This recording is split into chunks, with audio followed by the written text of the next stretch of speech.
The last letter ever sent from the settlement near Deadman's Creek arrived at Fort Collins on October 15, 1862, written in a shaking hand that belonged to trapper Jeremiah Stockwell, whose words would haunt anyone who dared to read them.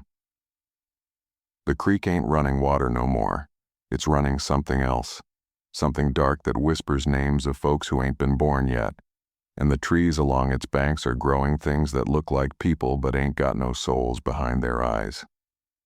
The autumn of 1862 found the Colorado Territory thick with rumors about the remote valley, where Deadman's Creek carved its path through pine forests and granite cliffs, 20 miles west of the main trading routes that connected Denver to the gold camps scattered throughout the Rockies. The creek had earned its ominous name 3 years earlier, when a party of prospectors had been found dead along its banks, their bodies arranged in a perfect circle around what appeared to be an ancient stone altar that predated any known settlement in the region. What made Deadman's Creek particularly unsettling to those few trappers and hunters who had glimpsed it from distant ridges was the absolute stillness that surrounded it. No birds sang in the towering pines that lined its banks. No insects buzzed in the meadows that bordered the water, and even the wind seemed to die away to nothing whenever it approached the creek's mysterious valley. The water itself moved without sound, flowing past moss-covered rocks and fallen logs, with an eerie silence that made visitors speak in whispers without understanding why. Have you ever been to a place where nature itself seemed to be holding its breath, where the very air felt heavy with unseen watchers? Drop a comment below and tell us where you're watching from. We'd love to hear about locations that gave you an unexplainable sense of dread, even in broad daylight. Has anyone you know ever visited a place where people warned others never to go alone? The first sign that something had gone terribly wrong at Deadman's Creek came when the monthly supply run failed to return from its scheduled delivery to the scattered cabins and mining claims in the area. Caleb Hendricks, the freighter who had been servicing the remote region for 5 years, was known for his punctual reliability and careful attention to schedule. When 4 days passed without word from either Hendricks or his assistant, concern began to spread through the trading posts and settlements that depended on his regular deliveries. A search party organized by Sheriff Augustus Pike departed from Georgetown on September 20th, following the familiar trail that wound through aspen groves and rocky gorges leading to Deadman's Creek's hidden valley. The searchers expected to find evidence of accident or mishap, perhaps an overturned wagon or horses spooked by a bear. What they discovered instead was a mystery that would echo through the Colorado Territory for decades to come. Hendricks's wagon stood abandoned at the edge of the creek, its cargo still neatly packed and undisturbed. The horses remained hitched and healthy, though they showed signs of having grazed freely for several days. Hendricks and his assistant were nowhere to be found, but their sudden disappearance proved to be only the beginning of a much larger horror that waited in the pine shadows along Deadman's Creek. Every cabin in the valley stood empty. Doors hung open as if residents had stepped outside for a moment and simply never returned. Meals sat half-finished on rough wooden tables, the food long since spoiled but arranged as if people had been interrupted mid-bite. Children's toys lay scattered in yards where they had been dropped during play. Livestock wandered freely through vegetable gardens, having broken out of pens that showed no signs of damage or forced entry. Sheriff Pike's investigation revealed details that defied rational explanation. Personal belongings remained undisturbed.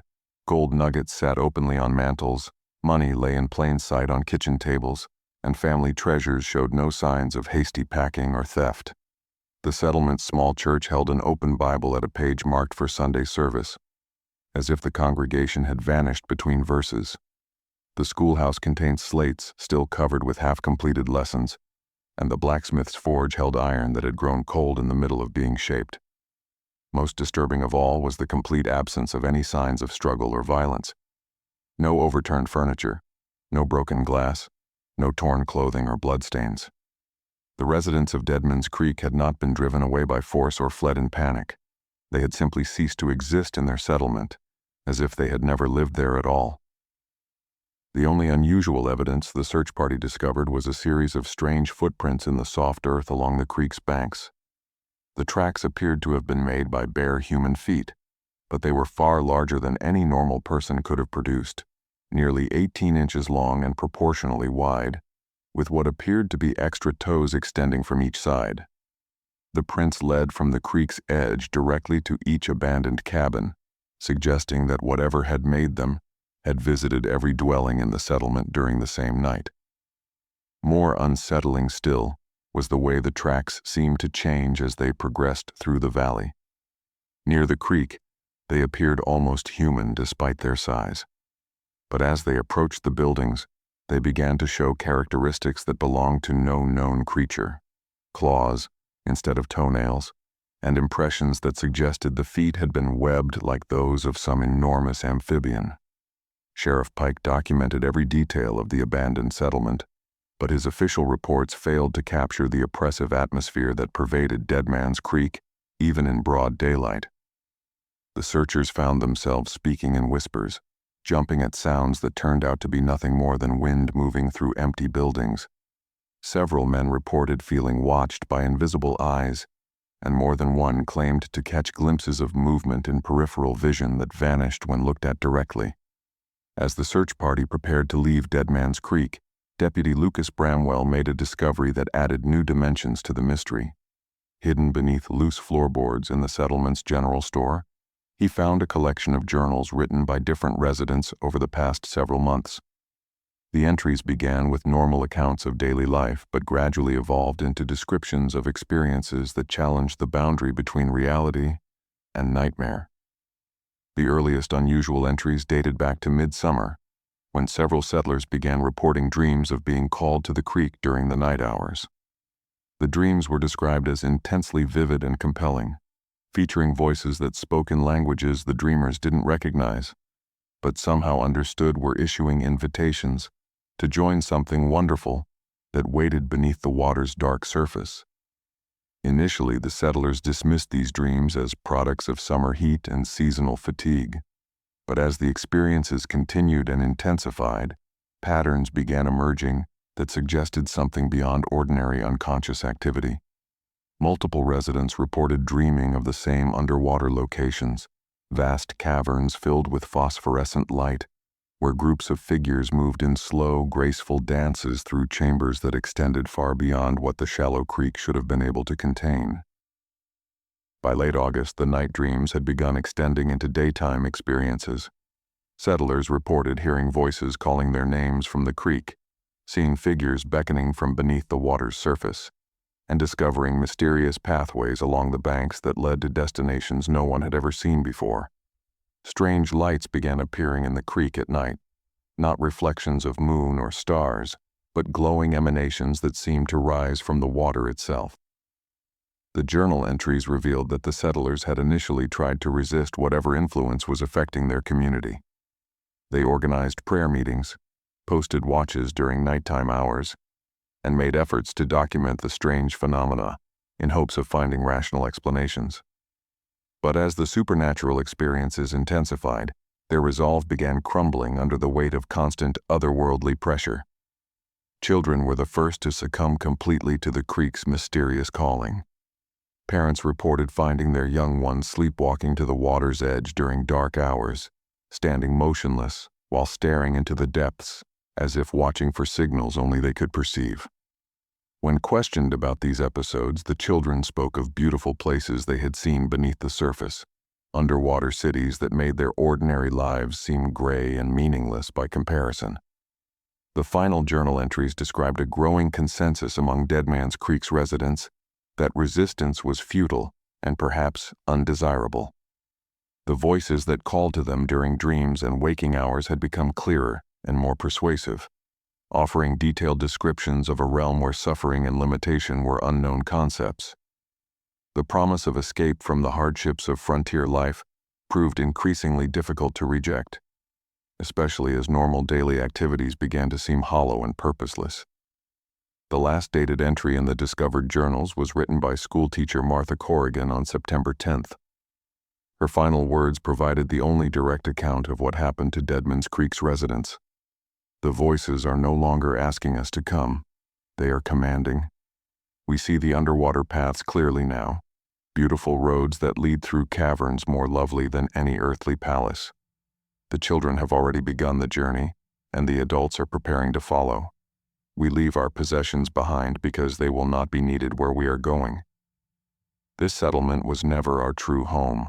It was only a temporary stopping place on our way to something infinitely better. Sheriff Pike's investigation team found evidence supporting Corrigan's account. Fresh pathways led from each cabin directly to the creek's edge, where they disappeared into water that appeared far deeper than it should have been. The trails showed signs of recent use by large groups walking in organized formations, but they seemed to end abruptly at the water's surface as if the travelers had simply stepped into the creek and vanished. Most unsettling was the discovery that the mysterious pathways couldn't be followed even to the water's edge. Searchers who attempted to track the routes reported experiencing severe disorientation and finding themselves walking in circles despite their certainty that they were following straight lines. Several men claimed the trails seemed to shift and change when they weren't looking directly at them, leading in different directions at different times of day. The official conclusion reached by Sheriff Pike's investigation was that the residents of Deadman's Creek had abandoned their settlement voluntarily, though the reasons for their mass departure remained unexplained. The absence of violence or theft suggested an organized evacuation rather than forced removal, but no evidence could be found indicating where the settlers had gone or why they had chosen to leave everything behind. Local authorities made efforts to locate the missing residents by sending inquiries to settlements throughout the Colorado Territory and neighboring regions. Descriptions of Deadman's Creek's vanished population were circulated to trading posts, military garrisons, and mining camps in hopes that someone might report encountering the displaced families. But despite extensive searching and widespread publicity, no trace of the 43 missing settlers was ever discovered. The empty settlement of Deadman's Creek was officially abandoned by the territorial government and removed from official maps in 1863. The buildings were left to decay naturally, as no families expressed interest in claiming the deserted properties. Occasional travelers reported passing through the area during the following years, but these visits were brief and uncomfortable experiences that few cared to repeat. Those who ventured into Deadman's Creek after its abandonment described an atmosphere of profound wrongness that seemed to permeate the entire valley.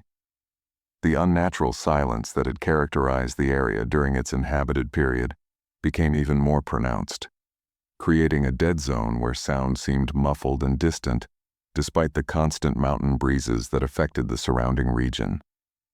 More disturbing were the reports of ongoing supernatural activity within the abandoned settlement. Multiple witnesses claimed to see lights moving beneath the creek's surface during nighttime hours, though investigation revealed no sources for the illumination. Sounds of normal settlement activity, children playing, adults conversing, daily work being performed, were heard coming from buildings that contained no living occupants.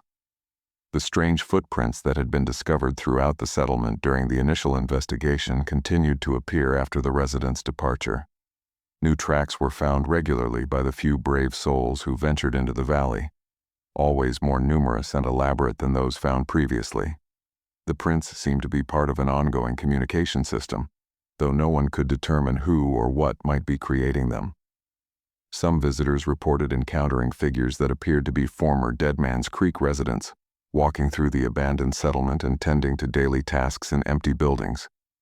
These apparitions were described as translucent but clearly defined, going about familiar routines as if unaware that their community was no longer inhabited. When approached, the phantom figures would fade from view, leaving behind only the lingering sense that normal life continued in dimensions beyond ordinary perception.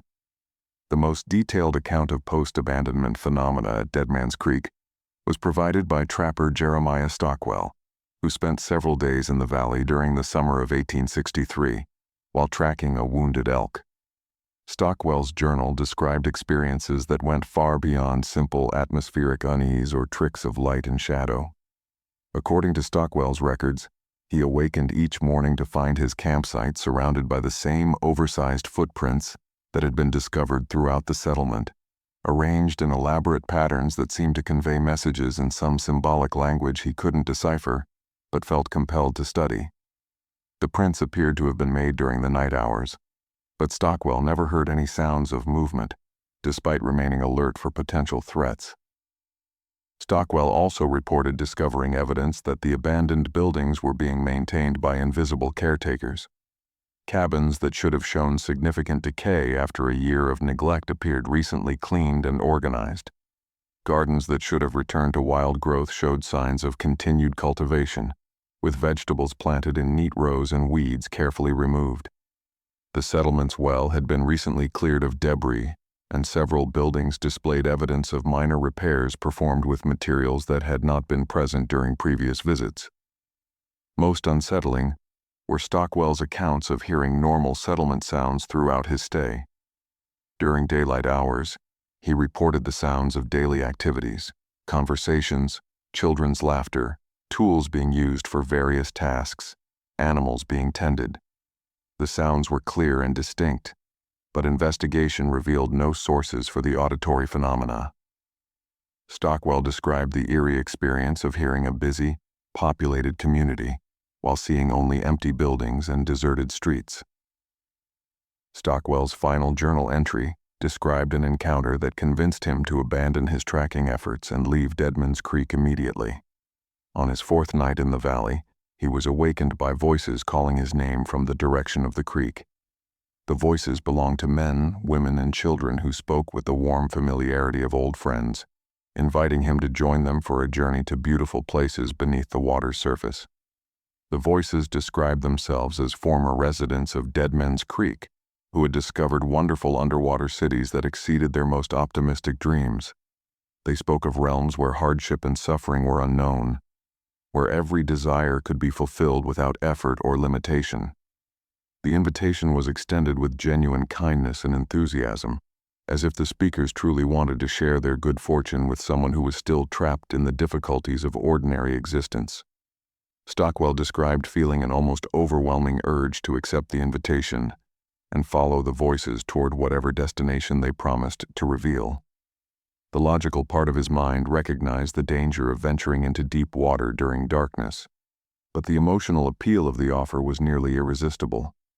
Only his years of wilderness experience and ingrained caution allowed him to resist the supernatural calling and maintain his connection to ordinary reality. The trapper's escape from Deadman's Creek was complicated by the fact that familiar trails seemed to have changed overnight. Paths that he had used to enter the valley no longer led in the same directions, and landmarks that should have guided him to safety had either moved or disappeared entirely. Stockwell spent an entire day wandering through forests that should have been familiar, following routes that seemed correct, but led to dead ends or circular paths that brought him back to the abandoned settlement. Stockwell finally managed to leave Deadman's Creek by abandoning all attempts to follow established trails and striking directly through unmarked wilderness toward distant ridgelines. Even this desperate strategy was complicated by supernatural interference, compass readings that changed from moment to moment, sun positions that seemed inconsistent with normal celestial movement, and the constant sound of voices calling him back to the pleasant destinations they had promised to reveal. The trapper's eventual escape convinced him that Deadman's Creek had become a supernatural trap designed to capture and convert anyone who spent extended time within its influence. His official report recommended that the area be declared permanently off-limits to settlement and travel, but territorial authorities dismissed his concerns as products of isolation and overactive imagination. Despite official skepticism, Stockwell's account gained wide circulation throughout the Colorado Territory, contributing to Deadman's Creek's growing reputation as a place to be avoided by sensible travelers. Stories about the vanished settlement became popular subjects for discussion around winter fires, evolving and expanding with each telling, until fact and folklore became impossible to separate. The legends surrounding Deadman's Creek attracted occasional visitors who sought to experience supernatural phenomena firsthand, or debunk the stories through direct investigation. Most of these expeditions were brief and inconclusive, with participants reporting only vague feelings of unease and atmospheric peculiarities that could be attributed to suggestion and expectation. But a few investigators reported experiences that paralleled Stockwell's account, describing voices that called them by name and offered invitations to join invisible communities in realms beneath the creek's surface. These reports were typically dismissed as hoaxes or delusions, but the consistency of details across independent witnesses suggested that something genuinely unusual was occurring in the abandoned valley. The most significant post-abandonment incident occurred in the autumn of 1864, when a group of cavalry soldiers from Fort Collins undertook an expedition to Deadman's Creek as part of their duties to investigate reports of unusual activity in remote areas. The soldiers, led by Captain Thaddeus Morgan, intended to conduct a thorough survey of the abandoned settlement and document their findings according to military standards. Captain Morgan's expedition was notable for its systematic approach and careful documentation of all observed phenomena. The team established a base camp outside the valley boundaries and conducted daily surveys of the abandoned buildings while maintaining detailed records of atmospheric conditions, temperature variations, and any unusual sensory experiences reported by team members. The cavalry soldiers initially found little evidence to support the supernatural claims surrounding Deadman's Creek. The abandoned buildings showed normal patterns of decay and weather damage, consistent with 2 years of neglect. No phantom figures were observed, no mysterious voices were heard, and the oversized footprints were determined to be the work of some unknown animal rather than supernatural manifestation. But as the expedition extended beyond its planned duration, team members began reporting experiences that challenged their initial skepticism. Soldiers described vivid dreams of walking through populated versions of Deadman's Creek, where normal settlement life continued unchanged from the community's inhabited period. The dreams were notable for their consistency across different individuals, and their inclusion of specific details about settlement layout and resident activities that the soldiers had no way of knowing. The dreams gradually began extending into waking hours, with team members reporting brief glimpses of phantom settlers going about daily routines in the abandoned buildings. These apparitions were described as translucent, but clearly defined, performing familiar tasks with the same attention to detail they had presumably shown during their physical lives. Captain Morgan initially attributed these experiences to group suggestion and the power of shared expectation to create false perceptions. But his skepticism began wavering when team members started demonstrating knowledge about Deadman's Creek's former residents that couldn't have been acquired through normal research or investigation. Soldiers began describing former settlers by name and providing accurate details about their occupations, family relationships, and personal histories. This information was later verified against official territorial records, confirming that the cavalry team had somehow acquired intimate knowledge about people they had never met or studied.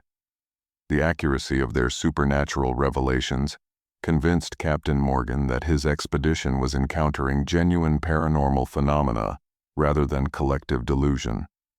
The cavalry team's investigation reached its climax when several soldiers reported receiving direct communications from former Deadman's Creek residents during dream states and meditation sessions. The phantom settlers described their current existence in terms that paralleled traditional concepts of underwater paradise, but with details that suggested experiences beyond normal human understanding.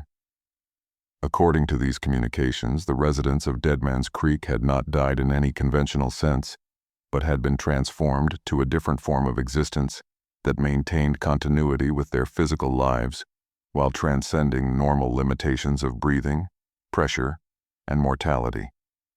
They described their new realm as a perfected version of their former community, where all the hardships and limitations of frontier life had been eliminated. The phantom settlers expressed no regret about leaving their physical existence behind, and spoke with enthusiasm about the benefits of their transformed state. They described their current realm as infinitely more satisfying than ordinary life, and expressed puzzlement about why anyone would choose to remain trapped in physical bodies when superior alternatives were available beneath the creek's surface. More disturbing were the invitations that the phantom settlers extended to living individuals who showed interest in their experiences. They offered to guide worthy candidates through the same transformation process that had elevated them beyond normal human limitations, promising that the transition would be painless and would result in existence far more fulfilling than anything possible within physical reality. Captain Morgan documented these communications with military precision, but privately struggled with the implications of what his team was discovering. The consistency and detail of the supernatural revelations challenged every assumption about death, consciousness, and the nature of human existence that formed the foundation of his religious and military worldview. The cavalry expedition's work at Deadman's Creek was abruptly terminated when 2 soldiers disappeared during the night, without leaving any trace of their departure or destination.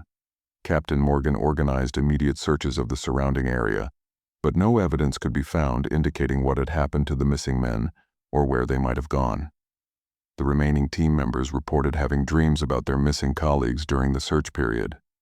In these dreams, the disappeared soldiers appeared happy and excited about wonderful discoveries they had made in underwater realms beyond physical perception. They encouraged their former comrades to abandon their search efforts and instead focus on the opportunities for transcendence that were available to anyone willing to release their attachment to ordinary existence. Captain Morgan made the difficult decision to evacuate his remaining team members from Deadman's Creek before additional disappearances could occur. His final report to Fort Collins described the expedition as a partial success that had documented genuine supernatural phenomena, but he recommended against any future military investigations of the abandoned settlement due to the apparent danger posed to personnel who spent extended time within its influence. The disappearance of 2 cavalry soldiers marked the end of official interest in Deadman's Creek's mysteries. The abandoned settlement was allowed to fade from territorial attention, becoming just another local legend that was occasionally mentioned in collections of frontier folklore, but no longer attracted systematic investigation or documentation. However, reports of supernatural activity at Deadman's Creek continued to surface sporadically throughout the following decades. Travelers passing through the area during winter months sometimes reported seeing lights moving beneath the ice-covered surface, suggesting that the underwater community continued to maintain an active existence despite the absence of any official acknowledgement. Investigation of these reports typically revealed no evidence of physical activity, but the consistency of witness accounts suggested that something continued to maintain a presence beneath the creek's dark waters. The phantom activity seemed to follow seasonal patterns, with the most intense manifestations occurring during autumn months that corresponded to the original disappearance period. Local Native American communities had their own explanations for the phenomena surrounding Deadman's Creek. According to tribal traditions, the valley had been considered a sacred site where the boundary between the world of air breathers and water dwellers was particularly thin.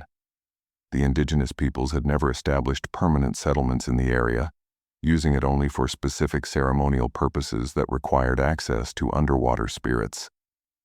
Tribal elders described Deadman's Creek as a place where water beings could more easily communicate with surface dwellers, making it both powerful and dangerous for ordinary human habitation.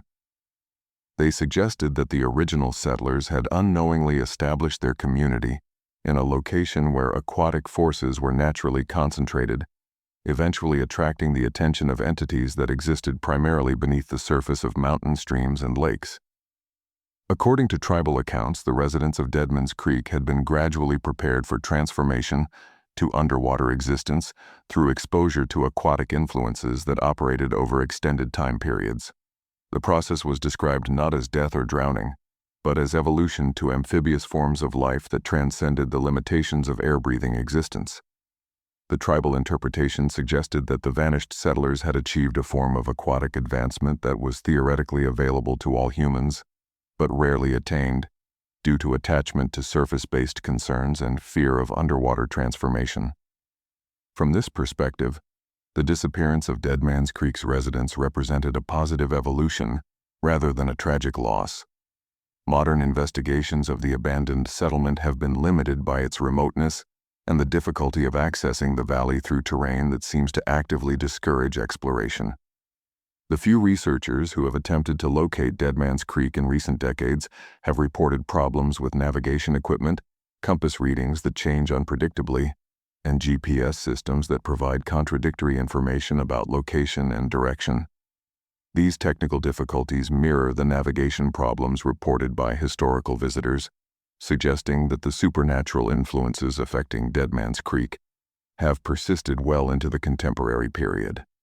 The valley continues to exist in a state of isolation that goes beyond simple geographical remoteness, maintaining barriers that prevent casual investigation or documentation. The handful of modern visitors who have successfully reached Deadman's Creek describe a site that shows surprisingly little decay, despite more than 150 years of abandonment. Buildings that should have collapsed long ago remain structurally sound, and the creek itself continues to flow with the same eerie silence that characterized it during the settlement's inhabited period. More significantly, contemporary visitors report experiencing the same supernatural phenomena that were documented by historical investigators. Underwater lights, phantom sounds of settlement activities, and voices offering invitations to join invisible communities beneath the surface continue to be reported by those who spend time within the valley. The consistency of these experiences across different time periods suggests that whatever forces affected the original residents of Deadman's Creek remain active and continue to seek new candidates for aquatic transformation. The abandoned settlement appears to function as a permanent gateway between surface and underwater realms, offering opportunities for metamorphosis to anyone willing to accept the invitation. But the price of accepting that invitation becomes clear when one considers that in over 160 years since the original settlement was abandoned, not a single person who has ventured into Deadman's Creek with the intention of investigating its supernatural phenomena has ever returned to tell their complete story. The creek continues to call, the voices continue to promise wonders beneath its dark surface, and the cycle continues as it has for more than a century and a half. The mystery of Deadman's Creek remains unsolved, its residents transformed into something that exists beneath mountain waters where ordinary air breathers cannot follow. The abandoned valley continues to exist in its hidden location, maintained by forces that operate beyond normal understanding, and offering aquatic transformation to anyone brave or foolish enough to accept its otherworldly invitation. Whether the creek represents a gateway to underwater paradise or a supernatural trap that consumes those who venture too close, remains a question that each potential visitor must answer for themselves. The choice between ordinary existence and unknown transformation continues to echo from the dark waters where 43 souls once chose to abandon everything they knew in pursuit of something infinitely different and infinitely dangerous. If this chilling tale of an entire settlement vanishing into supernatural waters sent shivers down your spine, hit that like button and subscribe for more spine-tingling historical mysteries. Have you or someone you know ever encountered a body of water that felt unnaturally quiet or forbidding? Drop your experiences in the comments below.